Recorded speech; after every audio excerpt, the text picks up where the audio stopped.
Hey guys, it's Jennifer with Roots Redefined. Get your passport ready because today we are taking you through Future World West at Epcot's 2021 International Flower and Garden Festival.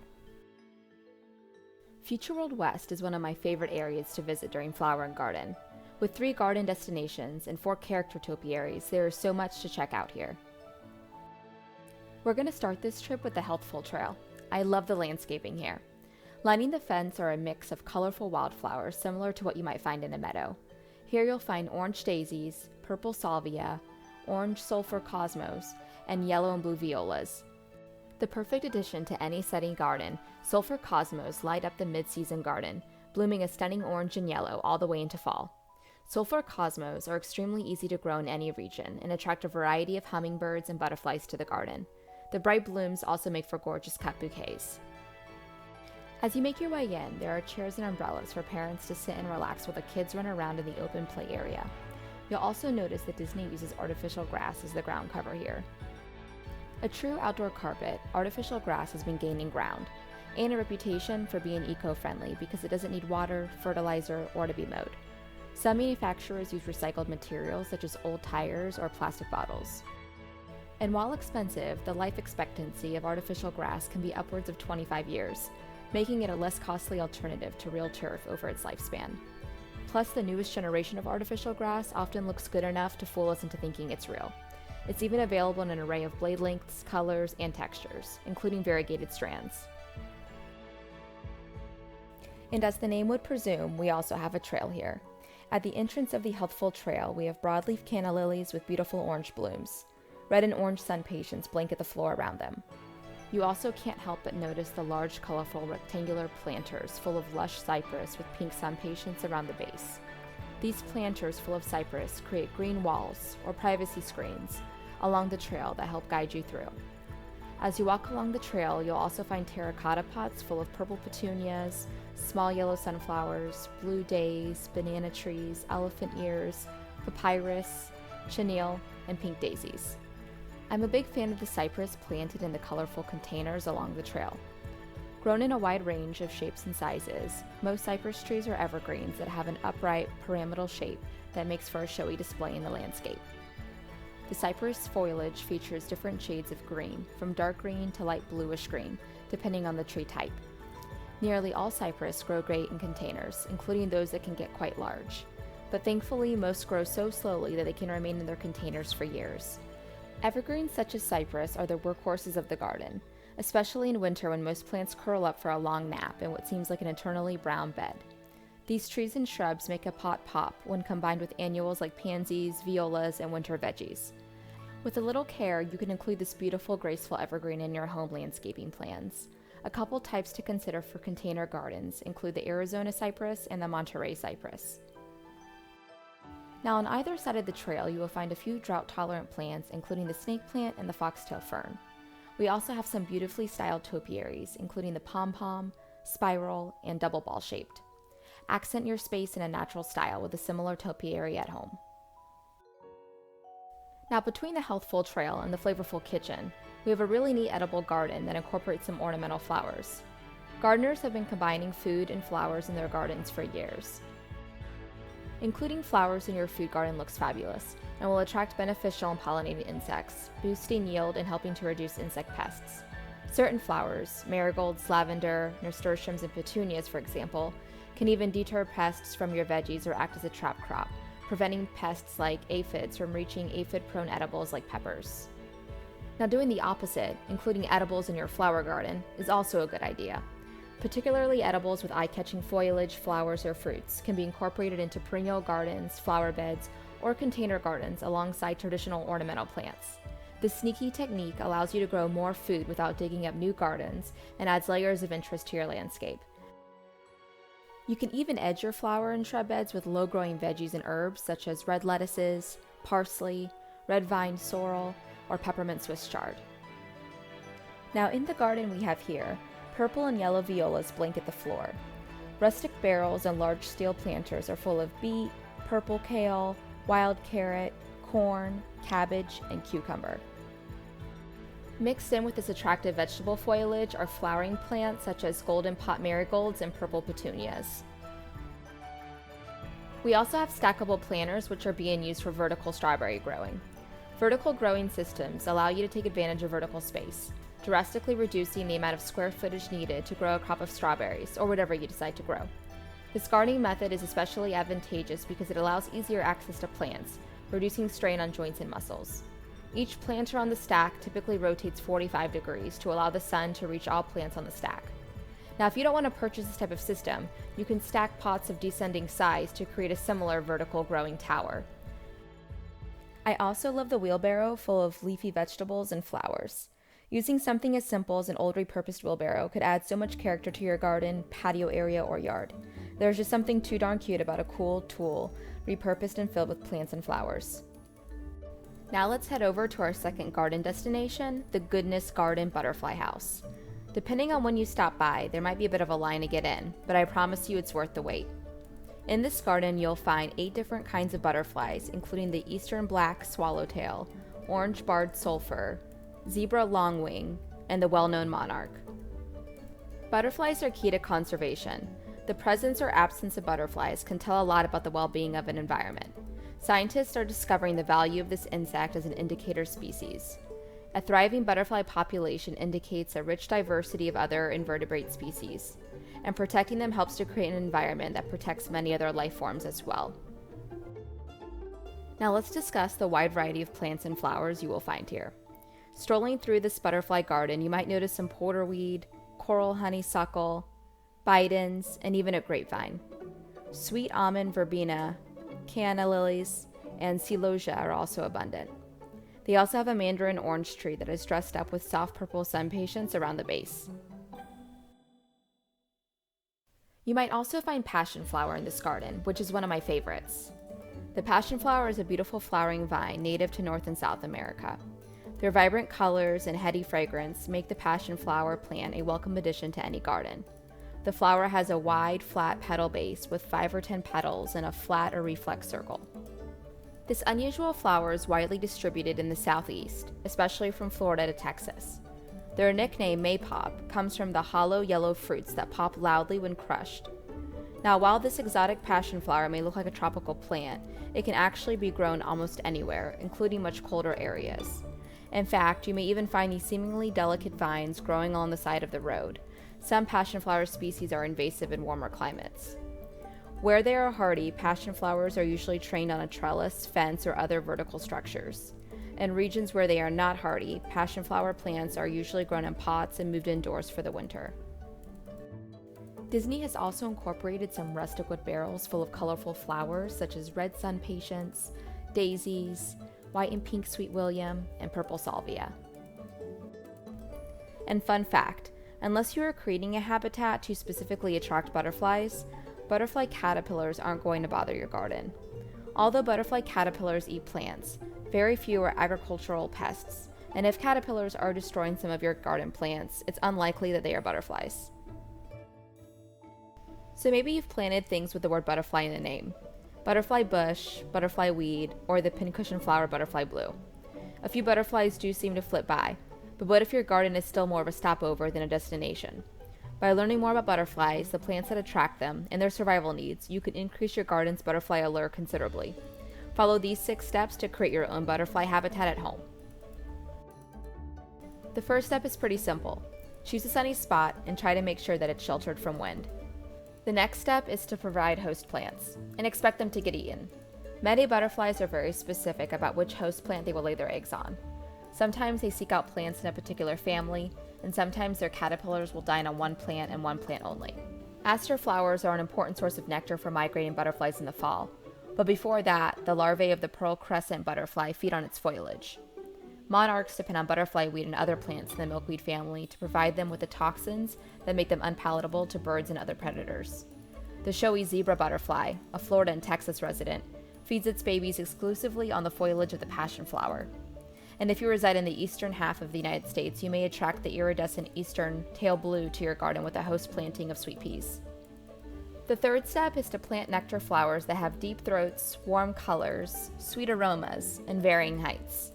Include not only a variety of colors, but plants of differing heights to attract more butterflies. A short row of flowering bedding plants may look attractive to homeowners, but it doesn't satisfy the needs of some butterflies. In nature, butterflies fill specific feeding niches by focusing on flowers at certain heights. By including flowers that grow at a range of heights, you can not only achieve a professional-looking border, but you will also attract a greater variety of butterflies. For example, the tiger swallowtails seek tall flowers like Joe pieweed and honeysuckle vines. The leaf skipper and little yellow butterflies prefer flowers closer to the ground, like lavender and asters. The next step is to make sure that your plants are free from pesticides. Most pesticides will harm or kill butterflies, as well as other beneficial pollinators like bees and parasitic wasps. Even organic pest control options like insect soap or neem oil can kill butterflies or disrupt their feeding and mating habits. However, this doesn't mean you have to hand your flowers over to the aphids. Minimize pesticide effects by shielding flowers from sprays and powders. Only use pesticides to treat insect outbreaks, not as a preventative treatment. You can also try non-pesticide insect controls like floating row covers, jets of water to blast away small insects, and hand-picking for large insects like beetles. The fifth step is to include shallow saucers with wet sand and pebbles. Butterflies will drink the water and gain minerals and nutrients. In fact, the cloudless sulfur and the sleepy orange butterfly may congregate in mass in muddy areas or bog gardens. Look for this puddling behavior during the hottest part of the day. And the very last step is just to sit back and enjoy your butterfly habitat. Now let's head over to the Land Pavilion to check out our final garden destination, bold bromeliads. It was during Christopher Columbus's second voyage to the New World in 1493 that bromeliads were first collected and described by Europeans. There are more than 2,000 species of bromeliads which are native to subtropical North America, Central America, and South America. In addition to the native species, there are countless cultivars bred for sale. Bromeliads can be found in an astounding assortment of locations, from dry rocky hillsides to tall rainforest trees. Many bromeliads are epiphytic plants, or air plants, which attach themselves to tree trunks or fallen logs, absorbing moisture and nutrients from the air. When grown as houseplants, they can be mounted on pieces of bark or potted in a growing medium consisting mostly of bark chips and peat moss. Other popular bromeliad houseplants are terrestrial species that can grow in ordinary potting mix. Still others are more like desert succulents, requiring a sandy, porous potting mix, such as cactus potting soil. Bromeliads are tolerant of low light, can be watered from overhead into their central cups, and feature ornamental foliage and beautiful, if infrequent, flowers. The variety of bromeliad colors, patterns, and flowers range from the edible pineapple to hanging Spanish moss. Though quite spectacular plants, most are remarkably easy to grow. Now, many people discard bromeliads after the bloom is complete, but with a little experience, one bromeliad can easily turn into a whole garden of these great tropical plants. Small offsets of the original plant, called pups, can be replanted to propagate as many bromeliads as you wish. Some of the bromeliads you'll find here include the Sunshine, Margaret, Morocco, and Green Apple. My favorite bromeliad on display here is the Dragon bromeliad. This plant has stiff, rigid, bright green leaves with black stripes. Sharply defined teeth run along each leaf. It's quite stunning and unique. The Guzmania bromeliad plant family is well known for its flamboyant colors, mesmerizing blooms, and exotic personality. These are one of the commercialized plant species of bromeliad flower crops of Europe and are gaining popularity in the rest of the world. A few bromeliads, including the Catopsis, are considered to be carnivorous. The Catopsis bromeliad attracts insects with its special nectar. It is not by accident that there are so many insects in its tank. It then stores or traps the insects in the pool of water, absorbing the nutrients in its leaves once the insect decomposes. Now, there are so many ways you can use bromeliads at home. Bromeliads are perfect for a wall of tropical color and texture. Vertical plant forms can be purchased or made, which allow you to simply insert pots of plants. Create a mix of colors and textures with your favorite tropicals. Here, a trio of Neurogilia bromeliads creates a strong horizontal line in this living artwork.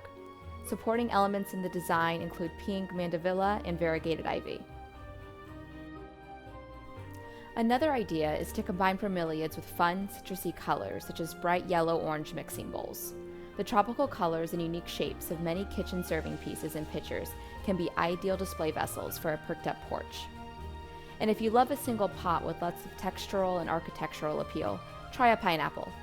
Ornamental pineapples feature spidery leaves and a miniature pineapple that develops on top of the flower spike after the flowers fade. Talk about a conversation piece.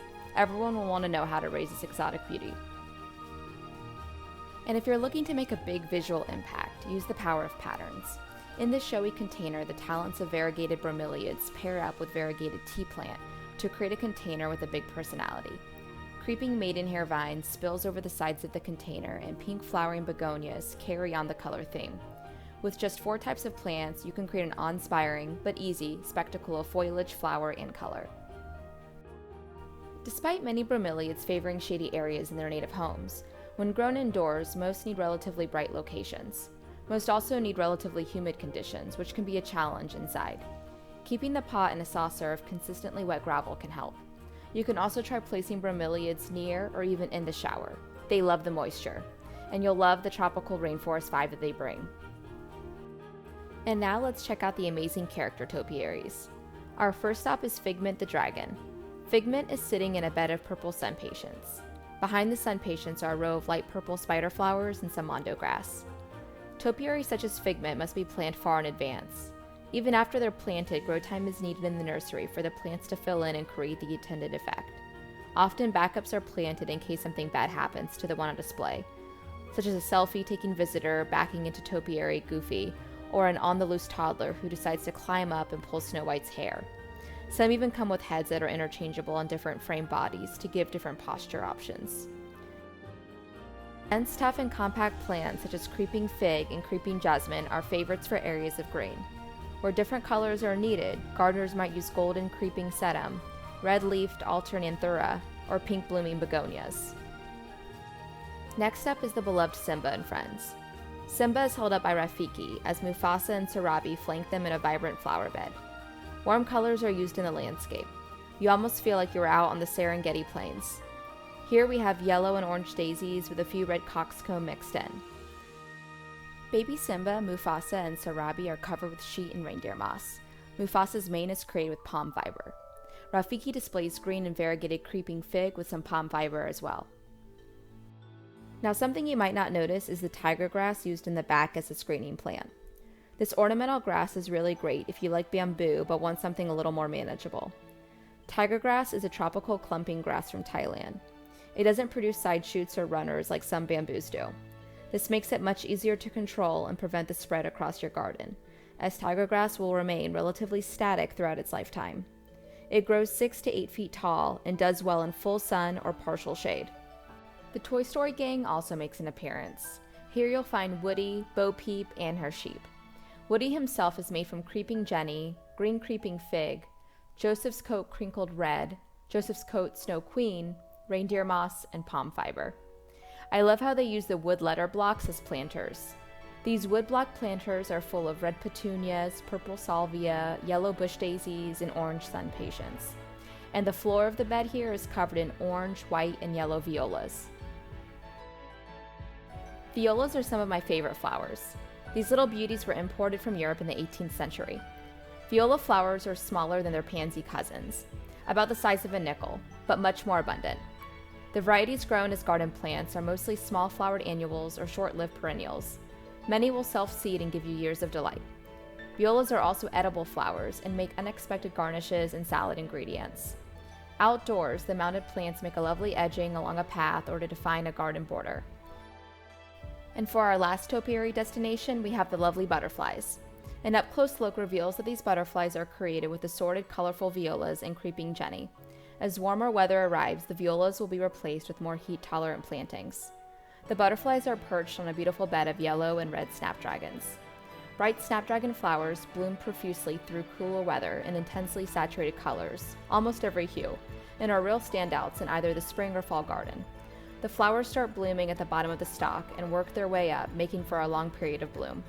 Although snapdragons tend to slow down and stop blooming in the heat of midsummer, if you keep them watered, they will perk up and carry your garden through the fall.